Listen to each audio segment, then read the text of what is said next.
Wars is part of the Rippin podcast network. In this episode of Cardboard Wars, Ben and Kevin explore how the New England Patriots went from a struggling franchise to a phenomenal dynasty. Listen as they dive into the team's tumultuous beginnings, iconic moments, and gripping transformations over the decades. Gain insights into pivotal moments, legendary figures, and the future stars that shape one of football's most storied franchises. So sit back and enjoy this episode of Cardboard Wars.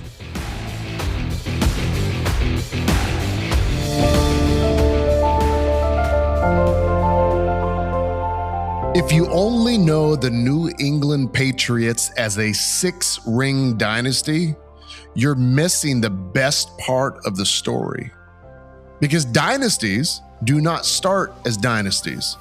They start as chaos. They start as somebody trying to rent a stadium. They start as a franchise that is not even sure what city that it belongs to. And that is why the Patriots are perfect for Cardboard Wars, because let's face it, I know the hobby loves a finished product. They love to hear about the GOAT, the rated rookies, the era that looks inevitable in hindsight. But the truth is, nothing about the Patriots was inevitable.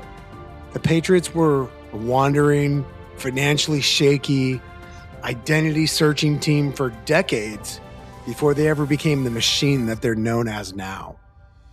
Today, we are telling the full history from the very first AFL game in 1960 to the name change in 1971, to the first Super Bowl in 1985, to the ownership transformation in the 90s, to the Belichick Brady years, to the post-Brady rebuild, and the newest attempt to reboot the brand. We're going into the dates, the stats, the quotes, and the texture in between. Put your gloves on. This is not a highlight reel. You're getting everything here, the whole box, not just the highlights. We're going to just dive into the history of this franchise and all of the crap that it's been through and all of the highest of highs that it's been through. And why, everybody? Because this is Cardboard Wars. I am Ben Rippin. I'm here today with Kevin Rips. We make podcasts about sports, the players, the cards they adorn, and the history. This is about the hobby. This is about the game. And this, ladies and gentlemen, this one's all for you right before the Super Bowl. If you caught the last episode, we dove into the history of the Seattle Seahawks and their quarterback, Sam Darnold. Today, let's start with the Patriots. But in order to start with the Patriots, Kev, we got to go back. We got to go back to November 16th, 1959.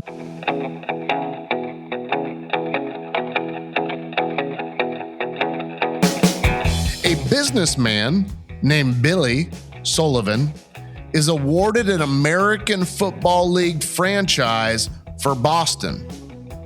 This is not the NFL. This is an upstart league, a challenging brand to the NFL, a disruptor that's trying to steal market share from this incumbent, which, by the way, we talked about previously in one of the episodes of Cardboard Wars when we talked about the history of the NFL and American football.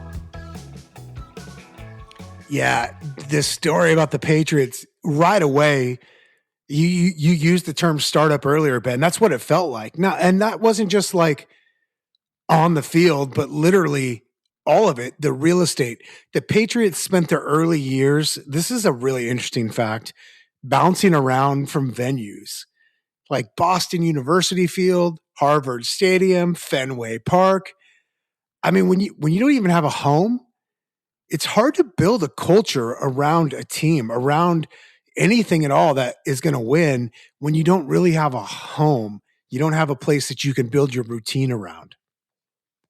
We can't say homeless anymore, so we got to say they were unhoused. The Patriots were 100% unhoused. The team name becomes the Boston Patriots in 1960, a nod to the revolutionary history. And in the summer of 1960, they begin playing the first chapter of this life story. On September 9th, 1960, the Boston Patriots play in the first ever AFL regular season game against somebody else that the Seahawks crushed in a Super Bowl, Denver, and they lose 13-10. It is a tiny scoreline, but it's the birth of this franchise. It's the kickoff, and the American Football League is in Boston. September 9th, 1960 sees the first game in the new Professional Football League at Boston University Field.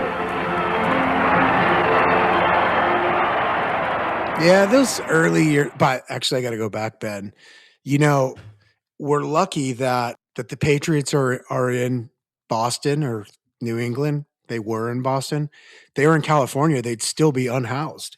Anyways, like I was saying, in the early years, you know, they had flashes of greatness, flashes of winning. In 63, Boston wins the AFL Eastern Division playoff game, and they reached the AFL Championship, where, by the way, they got crushed by the San Diego, back then it was the San Diego Chargers still, 51-10. Ooh. So it's no dynasty, but it is like the first time the Patriots start to touch the edge of like getting on the big stage.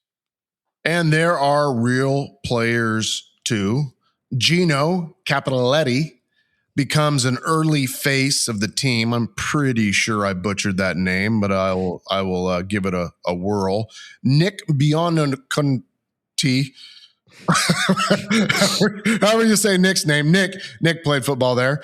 And there was a Babe Perilli also. And in the mid-1960s, the Patriots have a rushing star named, thank goodness, Jim Nance, who puts up huge totals for that era, including 1,458 rushing yards in 1966 and wins the AFL MVP, most valuable player.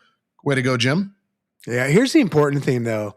The Patriots are not irrelevant. They are unstable. They're fighting, though, for their legitimacy in a league that is also fighting for its legitimacy. You mentioned this. We talked about the AFL and the NFL merge and all that went on around that. The Patriots luckily survived the merger. I mean, it wasn't exactly clean, but they survived it. 1970 arrives, and the post-merger NFL demands bigger stadiums.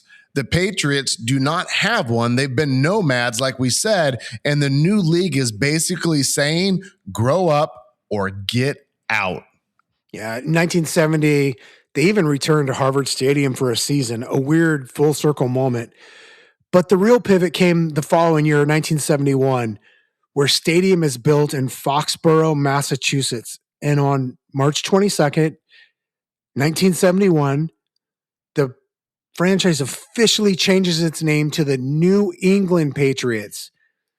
That's not just like a cosmetic change. I mean, it was survival. Residents of Foxborough, Massachusetts, last night voted overwhelmingly to approve the construction of a stadium for the Boston Patriots football team. The $5.5 million, 57,000-seat stadium will be built in Foxborough, which is halfway between Boston and Providence, Rhode Island. The National Football League had ordered Boston to find a 50,000-seat stadium by next month or to move out of the area to a city that has such a stadium. Now, the Patriots are anchored, and the 1970s bring the first real taste of kind of consistent competitiveness. The most important Patriot season of that decade was 1976 under coach Chuck Fairbanks. They go 11-3 and make the playoffs, kind of a landmark moment for this early franchise that had spent years trying to feel like it belonged. This season becomes one of the earliest points fans can point to and say, hey, we might be good. I would also like to point out that one of the cool things about the Patriots' history is as they get older, the names of the important people become easier to pronounce. So Thank that's goodness. awesome. Yeah. As you're pointing out, like this is where the identity of Foxborough begins. It's not a glamorous city. There's no downtown cathedral. I mean, it's cold. It's a cold and inconvenient place where, quite frankly, their opponents hate the logistics. The early DNA of a home field discomfort begins here long before it becomes a punchline. But I mean, it was uncomfortable for everybody. Like, it's just not a fun place to be. Especially not in the winter. Yeah, it's cold. But the late 1970s also show a Patriots pattern that will repeat for years. They can assemble a strong year, but they can not yet stack them into a brand year over year, at least not yet. Yeah, but the 80s Patriots are like the hobby collection with amazing singles but terrible storage. You know, you've seen those collections. You and I have been through them. You find a few cards that make you stop, but most of that binder is just complete chaos. That's kind of what it was like with the Patriots. I've been through those boxes. I have those boxes, and I filled a U-Haul truck with you in California with some of those boxes. Absolutely. One of the most famous single moments is December 12th, 1982. A game nicknamed the Snow Plow Game. In the middle of a blizzard, a snowplow clears a spot for a late field goal attempt, and New England wins 3-0. It's controversial, it's ridiculous, but it becomes kind of part of the NFL's folklore. Timeout is called by New England with 4:45 remaining, and they're sending the field goal kicking unit on. Just a moment ago, the guy who handles the little brush machine came out on the field here to make a place for John Smith to spot the ball. There you see it, that slash mark at the right of your screen. And he just drove out onto the field, made the spot. Matt Cavanaugh's going to hold. The ball will be spotted at the 23-yard line. For Smith, the left-footed kicker, activated Friday. A 33-yard attempt to break the scoreless tie. On the way. It's good!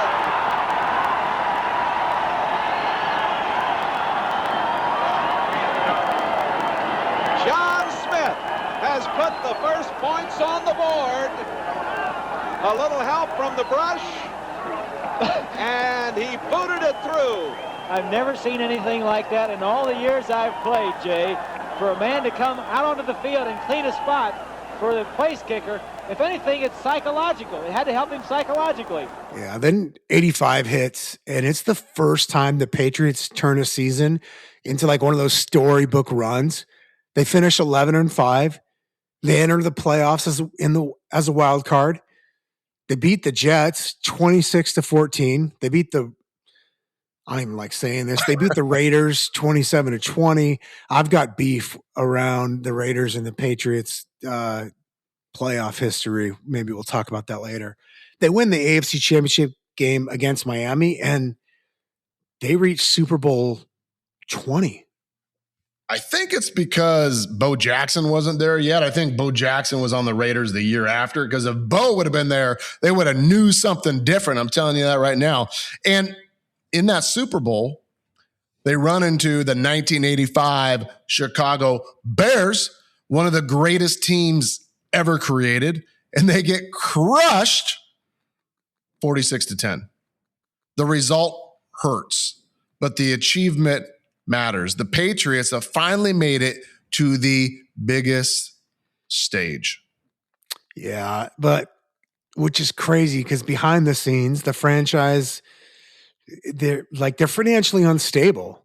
There's talks of a sale, options, negotiations, just that kind of ownership turbulence that makes long-term planning almost impossible. It makes players uneasy, and it makes fans, quite frankly, a little weary. Little bit about what like Seattle's going through at this exact moment, by the way, with talks of ownership changes, FYI. So the 1980s end with the Patriots having proven that they can reach the Super Bowl, but not that they can win one, that they don't have that kind of durable structure. They're a franchise, unfortunately, with a ceiling and somewhat of a cracked foundation. The early 1990s start bringing in change. In 1993, the Patriots draft Drew Bledsoe first overall. That matters because for the first time, the Patriots have a quarterback the lead markets as a franchise solution. The Patriots select Drew Bledsoe, quarterback, Washington State University. Yeah, and then in 94, this is the moment that arguably saves the franchise, that just really, it changed everything for New England. Robert Kraft bought the Patriots. I think I read the price was $172 million, which, you know, you and I were looking at the possible valuation or asking price of the Seahawks the other day, and it's a lot more than 172 million, Ben. 8 billion, I think, is what we came up with. Yeah, what a number. You and I and a few other friends are just going to put some pennies together and see if we can do checks. that. Yeah, put it on layaway, Kmart style. So he buys the Patriots for 172 million. Turns out to be one of the most important things in sports ownership franchises, because this is a team that, like we said, it's been pretty shaky, but this is about to set up what we all know happened after that. In 1996, under Bill Parcells, the Patriots go 11-5, win the AFC East, and make Super Bowl 31. They beat the Steelers 28-3 in the divisional round. They beat the Jaguars 20-6 in the AFC Championship, and they reached the Super Bowl against Green Bay. Now, they lost the Super Bowl 35-21, but again, shape of success is forming. The Patriots now have 2 Super Bowl appearances in the last 11 years, which is a signal that the franchise is moving up a tier. Few more moments of turbulence. Parcells leaves. There's coaching changes. The late 1990s are good, but not great. And the franchise still hasn't found the secret formula, but it's coming. Yeah, the key thing about the Patriots before 2000, and they had these moments. They had some quarterbacks, as we mentioned. They had playoff years. They just didn't have that advantage of compounding success year after year. But we all know that's about to change. In 2000, Robert Kraft hires Bill Belichick as the head coach. Here's Robert Kraft right now. He'll sit down and make the official announcement, and then Thank you, Bill Stacey. Belichick will join him. This is a great day for the New England Patriots. I'm very excited to introduce to you our new head coach, Bill Belichick. He's a man who has intimate knowledge of our team. He has intimate knowledge of our AFC East division. He understands our competition better than anyone I know. He also is a man who is respected throughout the NFL. People devise defensive schemes based on what he has done, as we saw with the Tennessee Titans playing in Indianapolis.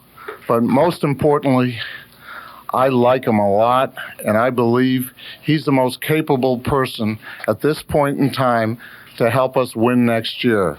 We want to win next year, and I believe we have the man that's going to help us to do that. It's my honor and pleasure to introduce Bill Belichick. He was hired not as a vibes guy. He was hired as an operator, a systems builder, kind of a defensive architect. Yeah, he's definitely not a vibes guy. That is not the word I would use to describe him. But something else happens that year. 2000 draft, pick number 199. Any football fan knows this. They select this quarterback out of Michigan in the 6th round by the name of Tom Brady. Now the most famous draft position in the history of the NFL draft. Well, we did make a podcast episode on that, so go back and listen to the Tom Brady episode. You'll learn a little bit. It was a fun one to do. If you're listening as a fellow nerd like Kevin and I, think about what that means. Pick 199 is the cardboard equivalent of a player whose rookie is printed, ignored, and forgotten. The hobby does not know yet. The league does not know yet. The Patriots don't even know yet. 2001, to your point about the Patriots not knowing, they start with Drew Bledsoe as the guy. And then in week 2, he takes a hit from Jets linebacker Mo Lewis and suffers a serious injury. So 3rd down and 10 now. Big play for the Patriots. Bledsoe gonna run it. Needs 10 yards. Oh, does he hit? Oh, my. And the ball, they're going to actually, it looks like they're going to rule that a fumble. And oh, look at Drew. Yeah, this is more critical than the first down to the Patriots. Who do they call on to replace him? None other than Tom Brady. And the rest of the story kind of becomes, it's history. And maybe to use the overused word, destiny. Sounds like something from one of your romance novels, but the Patriots go 11-5. They win the AFC Championship. They reach Super Bowl 36 and beat the St. Louis Rams 20-17 on a last-second Adam Vinatieri field goal. The Patriots have their first Super Bowl title. Paxton will snap from the far hash mark, angle to the left for Adam Vinatieri. 48-yard field goal attempt. Set to go. Snap, ball down. Kick up. Kick is on the way, and it is good! It's good! It's good! Adam Vinatieri booms a 48-yard field goal, and the game is over, and the Patriots are Super Bowl champions! The Patriots are Super Bowl champions! The best team and that immediately changes everything. The brand changes. It's not just in football, not just in the perception, but the confidence of the players. The entire organization kind of starts to walk the walk. 2002 is a reminder that nothing is automatic. The Patriots finished 9-7 and missed the playoffs on tiebreakers. A quick slap that keeps the organization from believing its own BS. Then 2003 and 2004 hit like a compounding wave. The Patriots won the Super Bowl for the 2003 season. They went in for the 2004 season, giving them 3 Super Bowl titles in 4 years. Now that, Ben, 3 titles in 4 years, that's a true dynasty. I don't care what sport we're talking about. You win 3 out of 4, that's a dynasty. And this is where the Patriots become a case study. Belichick builds a program that emphasizes situational football, kind of specific game plans and roster flexibility. And it starts to feel less like a team and more like a manufacturing line for winning. Yeah, the 05 and 06 seasons are a bridge. The Patriots are still good, but it's clear that they weren't invincible. They won the division. They made the playoffs. But, they lose in January, those important games in January. These years matter because dynasties do not just repeat, they have to adapt. And the Patriots begin assembling the next version of themselves. 2007 is the year the Patriots become a global football event. They add Randy Moss, Wes Welker. They finish the regular season 16-0. The first team to do it in a 16-game era. Yeah, those stats were just unreal. Brady threw 50 touchdown passes, breaking the single-season record of the time. Randy Moss caught 23 of those passes, a record. The Patriots scored 589 points in the regular season, another record. They reach another Super Bowl, but they lose to the Giants 17-14. The perfect season ends 18-1. And this is where the Patriots story becomes more than about wins. It becomes about this kind of mythology because the perfect season that ends in heartbreak becomes a permanent part of the brand. Yeah, again, that's the mythology of it all. If you're a collector, you know what the mythology does. It makes cards sticky. It makes certain players' cards sticky. It keeps an era alive forever, undefeated until they weren't. Like, what could have been? 2008, little disaster. Brady suffers a season-ending knee injury in week 1. The Patriots still go 11-5, which is kind of insane, actually. But they missed the playoff due to tiebreakers. But here we go, 09-13. Patriots right back to being a constant contender. Division titles, deep playoff runs, painful near misses. They keep getting close, and it starts to feel like maybe the league is changing around them. That is good, Kevin, because this little era allows them to develop some patience and allows them to keep on iterating. To that point, 2014 kind of becomes an ignition point. Patriots go on and win another Super Bowl. And Ben, I know this one hurts a little bit. They beat the Seahawks 28-24. This game is defined by one of the most famous goal line sequences in NFL history. Play clock at 5. Pass is intercepted at the goal line by Malcolm Butler. Unreal. Malcolm Butler, who almost made the phenomenal play that wound up in Percy's arms. There are flags on the field for a celebration. Amazing. And I'm going to say it again. It was still the right call. Russ didn't execute. Anyways, this is the title that launches that second run for them, though. 2015 ends short in Denver in the AFC Championship. The Patriots end up going 12-4 that year and lose the conference title game 20-18. Then comes 2016, the year that becomes the signature story for the modern Patriots. They go 14-2 in the regular season. They reach the Super Bowl against Atlanta. They are getting, to put it frankly, they're getting their butts kicked 28-3. Like, everyone thought they were out. Yeah, this is a real comeback. It kind of rewrites what comebacks are. The New England ends up winning 32-28 in overtime, the first overtime Super Bowl ever. Brady sets Super Bowl records for passing yards at 466 and completions at 43. They score 31 unanswered points. It's going to set up first and goal from the 2. 19! Toss to White. He's in! Patriots win the Super Bowl! Brady has his 5th! What a comeback! I still remember where I was. I had a lot of money riding on that game.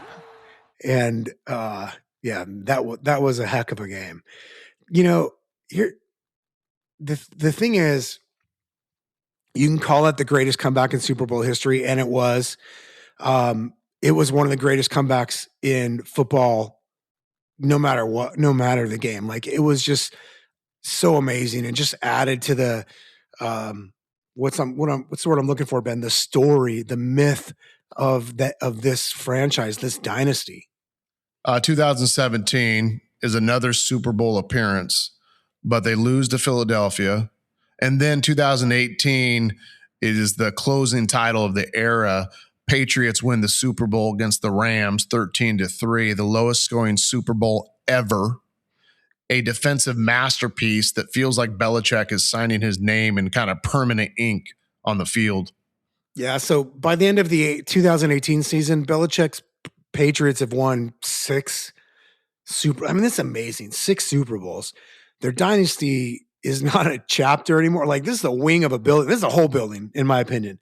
Like, this is a massive dynasty. 6 titles. 2019, Brady's final season in New England. The Patriots go 12-4, win the division, then lose the wild card round. It's the first time in a long time they feel a little bit mortal again. As you said, his final season, 2020 happened. Brady left. The Empire's most visible face just left, and the Patriots enter the hardest phase any dynasty faces. The phase where the world watches to see Well, was it the system or was it the superstar? Fast forward a little bit, what we see is there's a coaching change in 2023 where Belichick moves on, closing a 24-year run as head coach. The end of an era for the Patriots. And now the Patriots spend 2024 trying to kind of define who they are and their new culture. And 2025, the organization makes another major bet. This time it's in a brand new leader. Yeah, they brought back one of their own, former player, Mike Vrabel. I mean, this is a team. I'm just going to go back a second. In 2024, under previous head coach Jared Mayo, who, by the way, was kind of like the heir apparent to Belichick. I mean, they went 4-13. They underperformed by every measure. And so they made a change. They bring in Mike Vrabel, who, again, played for them, played for Belichick. And what happens? They completely turn it around. Like heck, this is the Super Bowl episode that you and I are talking about, right? So we know what happens. Yeah, they win 14 of 14 games. They only lose 3 in the regular season. They've now won 2 playoff games, and in a few short days, they're playing for the title. I think we can put this story on pause for a second. And the reason is because let's talk about the guy. The guy that we're going to talk about today could change the history of the Patriots. Or if it's my vote, he's going to change the history of the Seahawks. It's February 2nd, 2026. The Super Bowl is days away.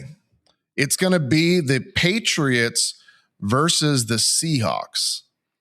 A rematch from way back in time that we already talked about. In the middle of it all is Drake May.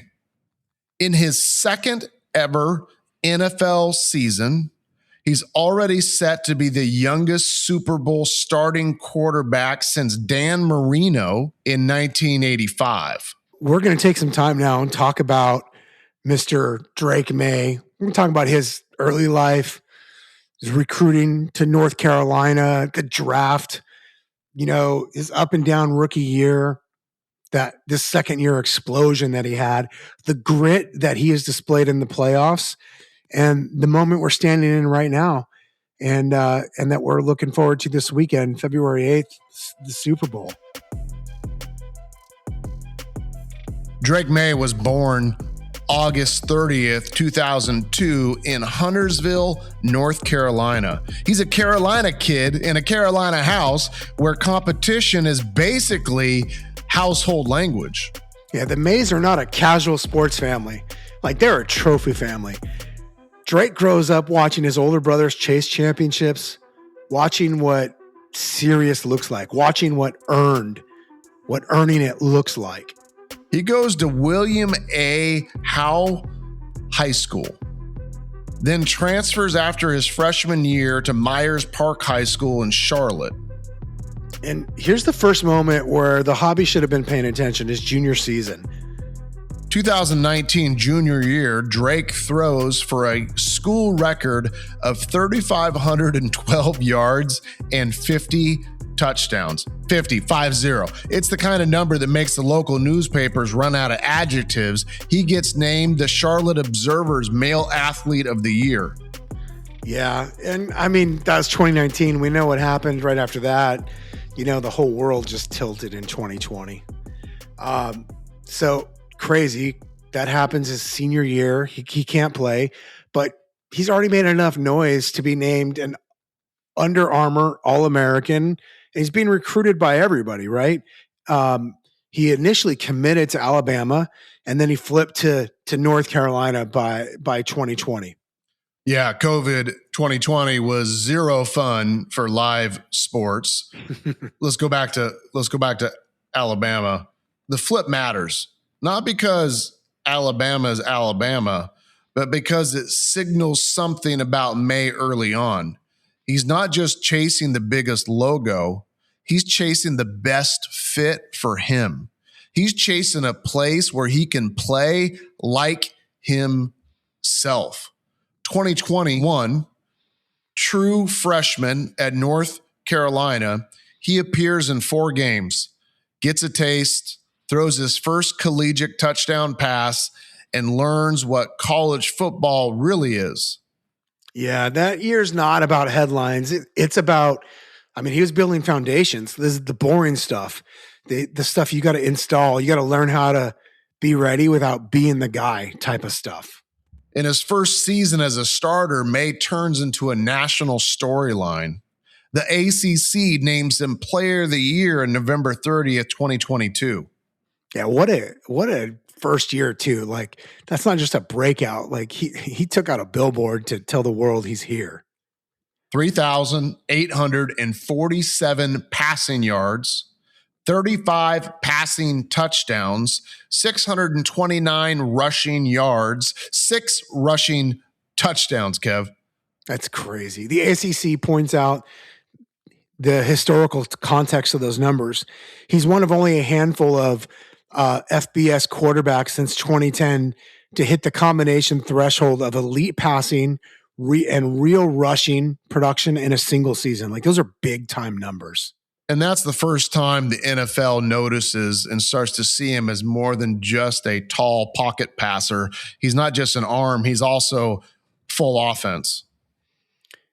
Yeah. And then 2023 is the year the draft world gets kind of weird about him because the numbers dip a little bit and people were wondering, like, should we be panicking? Did we peg this guy wrong? But here's the truth. He's still extremely productive. In 2023, he throws for 3,608 yards with 24 passing touchdowns and 9 interceptions. And he adds 449 rushing yards with 9 rushing touchdowns. That's not like he regressed into mediocrity. He's still a quarterback producing both, through the air and on the ground with his feet. Yeah, and if you add it all up, Kevin, throughout his career in North Carolina, it's over 8,000 rushing yards and 63 passing touchdowns. That's ridiculous. And then the hobby moment arrives, the draft. This is the moment where a player becomes a professional asset. And, well, as you and I both know, Ben, the cardboard economy just gets turned on its head when you see these guys go in the top picks like this. With the 3rd pick in the 2024 NFL Draft, the New England Patriots select Drake May, quarterback, North Carolina. And so after all of the speculation, it is going almost exactly as had been projected. Drake May at Carolina succeeded Sam Howell, started 26 games as Carolina's native son. He grew up in Charlotte, threw for over 8,000 yards, accounted for 79 touchdowns for his career. He's the first Tar Heel to go in round 1 since Mitch Trubisky. When you get drafted 3rd by the Patriots, it's not just a pick, it's a question. Now, if he had been drafted number 199 or something that year, Ben, I think we would have known, okay, this guy's a lock. The question is simple. Can Drake May be the next era for the New England Patriots? It's kind of unfair to ask because you can't ask someone like, you're coming off of Brady still. Like, that was a dynasty. But, this is the NFL. That's the job. That this is what you're asked to do. The rookie year starts the way a lot of rookie years starts, not with fireworks, with patience. In 2024, he begins as the backup to Jacoby Brissett and then becomes a starter in week 6.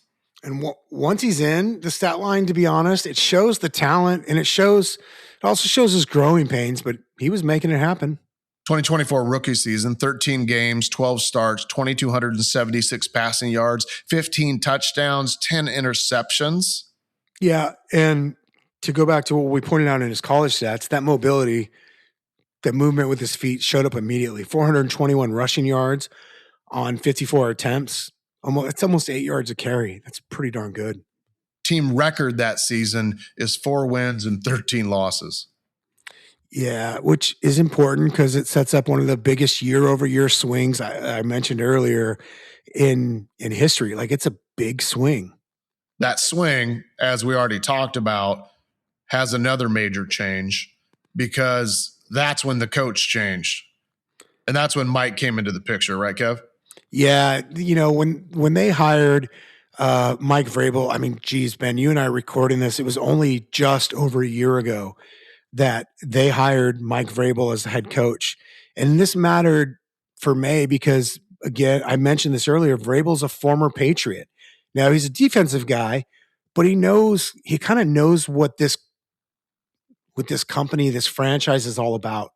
And therefore, he comes in and he coaches like somebody who expects to make the room uncomfortable and get the most out of the guys that he's coaching. 2025, Drake May's named team captain, which I think is pretty impressive. This is September 7, 2025, week 1. Patriots lose to the Raiders 20-13. I got to tell you, this was a painful year for my Raiders. I think what made it even more painful was we beat the Patriots in week 1. I watched that game and I'm like, oh, we're going to be good. No. And by the way, if you watch the Patriots and you saw them lose to the Raiders, you would have thought, man, they're going to be bad. Both couldn't have been more wrong. By the end of the regular season, May's second-year numbers are the kind of numbers that kind of stop us in our tracks. With 17 games started, 4,394 passing yards, 31 passing touchdowns, only 8 interceptions. Yeah, the efficiency is elite. I mean, he's, at the time of this recording, he's probably one of only 2 guys that it's down, the MVP is down to. It's probably between him and Stafford. He's got a legitimate shot at winning MVP in his second year.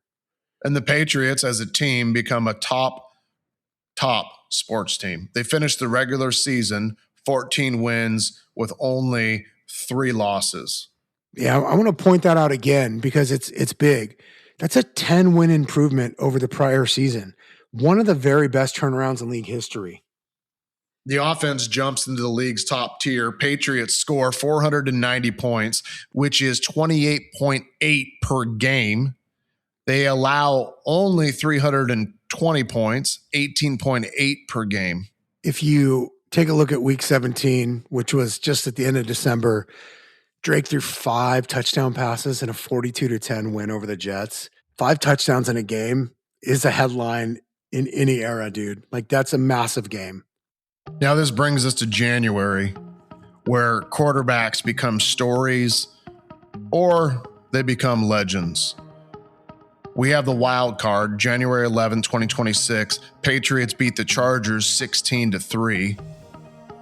Talk about a big defensive win, physical win. That's the kind that the coach Mike Vrabel as a linebacker. That's kind of when that guy loves. Then the Patriots beat the Texans 28-16. May throws 3 touchdown passes, and the Texans throw 4 interceptions, which is crushing the pile of Stroud rookie cards I have in my collection.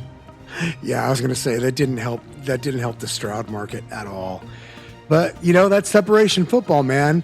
That's a game where you look at the box score and you see the control that the Patriots had over that game. Yeah, and then we get to the AFC Championship just literally a week and a half ago. Patriots win 10-7. Such a low-scoring game. May scores New England's only touchdown on a 6-yard keeper. That was enough, though. That sends the Patriots to their 12th Super Bowl appearance. I mean, that's all it took. I remember watching that game, and first of all, it was crazy how the beginning of the game looked like normal, and then sometime in the second half, like it just went from, oh, it's starting to snow to you can't see anything. I don't know how they even got anything done in that game, but they did just enough to beat the Broncos and make it to the Super Bowl. So now here we are, recording this right before the Super Bowl, creating a 2-part episode for Cardboard Wars. Part 1, Seattle Seahawks, Sam Darnold. Part 2, the history of the New England Patriots, formerly the Boston Patriots. and also the history of Drake May. And we'll find out on Sunday who's going to get it. An overlooked quarterback who has been on 4 or 5 teams since 2018, or a second-year rookie getting his opportunity to be one of the youngest quarterbacks ever to play in a Super Bowl game. Who's it going to be, Kevin? Is it going to be the Patriots or the Seahawks? I think my money's going to be on the Seahawks this week. It's hard not to for us loyal Seattle fans. But if you're a card collector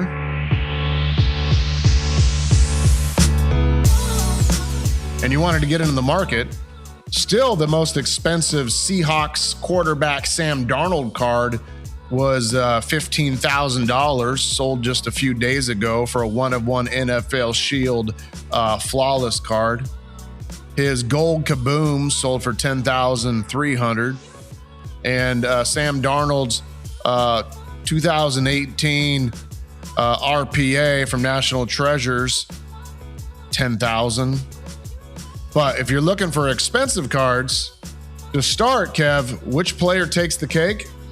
Oh, man, that's Drake May. You talk about that 2024 National Treasures NFL Shield.